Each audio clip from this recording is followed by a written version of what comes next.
अमाल की नूरानियत कमाल अखलास से, ईमान और अखलास जिस कदर ज्यादा होंगे अमाल की नूरानियत तो कबूलियत कमाल उसी कदर ज्यादा होगी।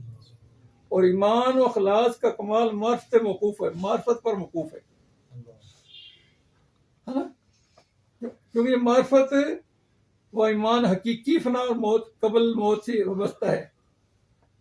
मुँह कबलन तमूत, ये मरने से पहले मर जाओ, अपनी पहचान पैदा करो फिर अलग पहचान होगी। तो अपनी अपने आप को मैं को मारेंगे तो पहचान होगी ना अपनी।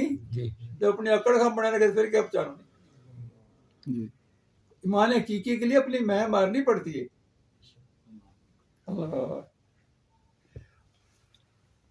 इसलिए जिसका कदम फना में ज्यादा मौका होगा वो ईमान में उसी कदर कामुल होगा। इसी वजह से सिद्दीक़ अकबर रज़ी का ईमान उम्मत के ईमान पर राजी निकला। सारी उम्मत से ईमान अफजल सिद्दीक़ अकबर के लिए। हदीस शरीफ में है अगर अबू बकर का ईमान मेरी उम्मत के ईमान के साथ वजन किया जाए तो अबू बकर के ईमान का पलड़ा भारी होगा। क्योंकि सिद्दीक़ अकबर फना में फर्द कामल थे। और ये हदीस मारा कि जो शख्स मुर्दा को रुए ज़मीन पर चलता हुआ देखना चाहे वो सिद्दीक़ अकबर को देखे, मुकाफा के बेटे को देखे। तो बेटे को देख ले, इस मतलब की तायीद कर रही है।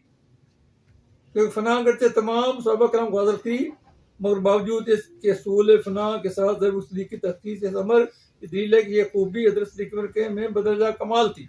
समझ आई नहीं? अल्लाह में समझ सीख पाया।